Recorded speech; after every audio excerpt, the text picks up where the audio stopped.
First of all, I'd just like to thank Matt Luke he taught me a lot about Ole Miss, and I appreciate his friendship, and I just want to wish Matt and Ashley the best of luck.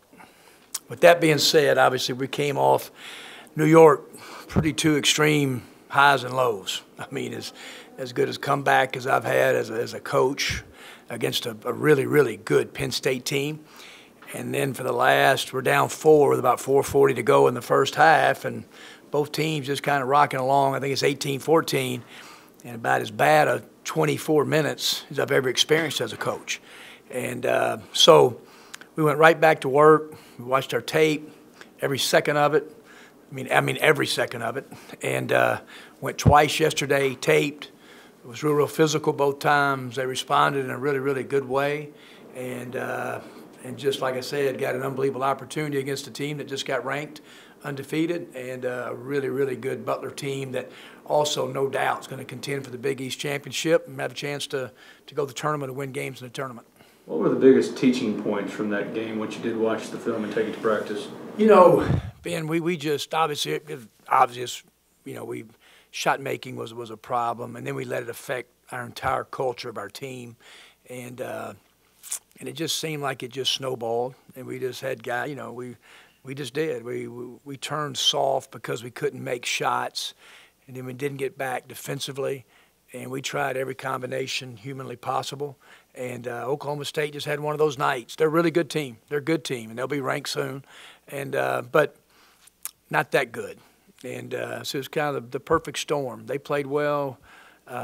Obviously, we let a lot of things affect us and weren't very good that night. Is there a consistent theme that you're seeing, Kermit, that's causing you guys to fall behind Memphis, Penn State, Oklahoma State? Yeah, we're just I've said it all along. I mean, the ball movement is not what it needs to be. We showed them tape yesterday of a lot of clips from last year's team, how the ball moves off the floor.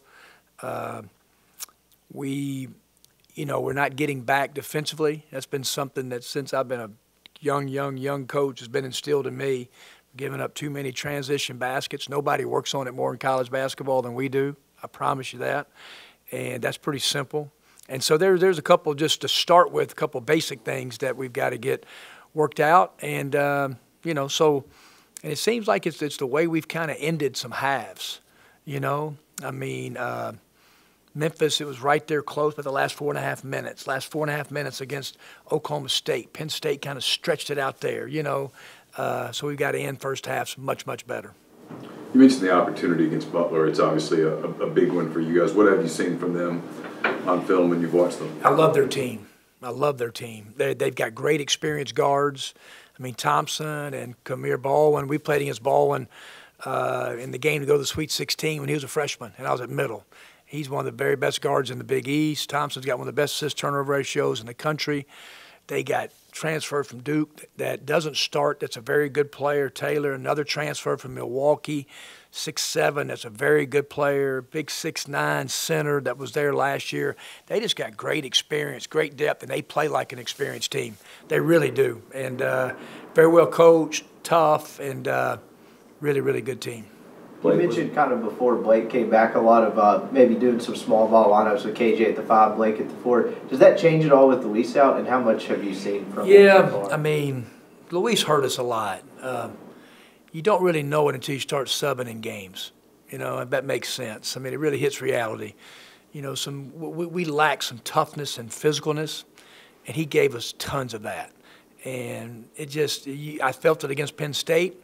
And I sure felt it against Oklahoma State. And you feel it in these Butler games, and we get in the SEC. Just a 6'6" physical guy. And he was a big part of that. It's a good question because, thinking about playing KJ, Blake, but now you got another 6'6" guy that can really rebound it. And now you do that, and no offense to Austin, but his body's not Luis. He's 180 pounds, 185 pounds. And so he doesn't present the physical presence that Luis does. And so, Luis is for sure missed. For the first time, the first 2 games, Blake was really good. That third game is when he really had his first bad game. Yep.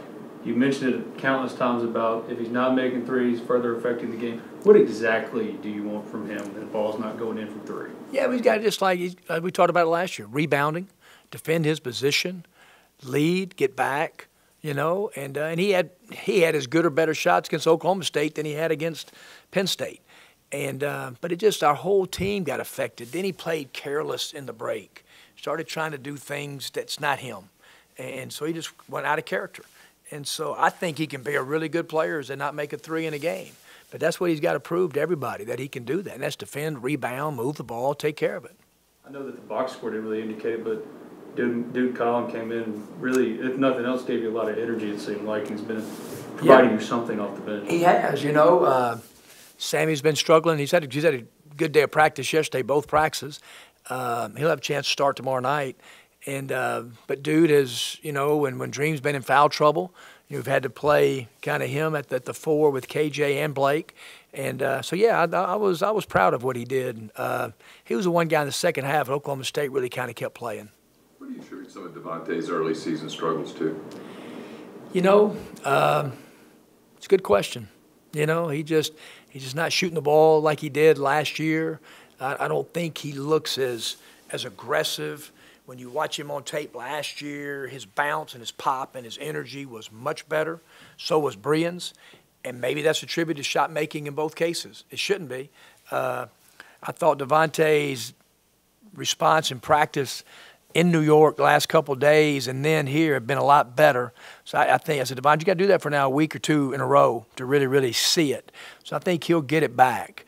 And then, Brian, obviously, he's got to go do other things. He's got to shoot better shots. He's not a 37% shooter, and he's not a 20.5% shooter from three, but he's shooting tough shots. And when you do that, your percentages can go down. So he's got to shoot better shots, get the ball off the floor, and I think you'll see his whole game improving. Kermit, I must have lost something over Thanksgiving. What happened to Luis?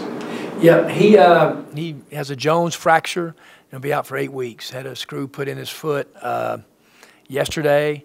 The day of the Penn State game, we were just running over a few sets, and I'm telling you, 3/4 speed. And he cut, heard something pop, and that was it. And so he'll 6 to 8 weeks they're talking about. So we'll just have to look and see, end of January, and then kind of see where he's at and make a decision from there. Bryce seemed to really give you all a lift in that Penn State game off the bench. Just what does that kind of change for him? Do you think he's kind of grown into that backup point guard role a little bit?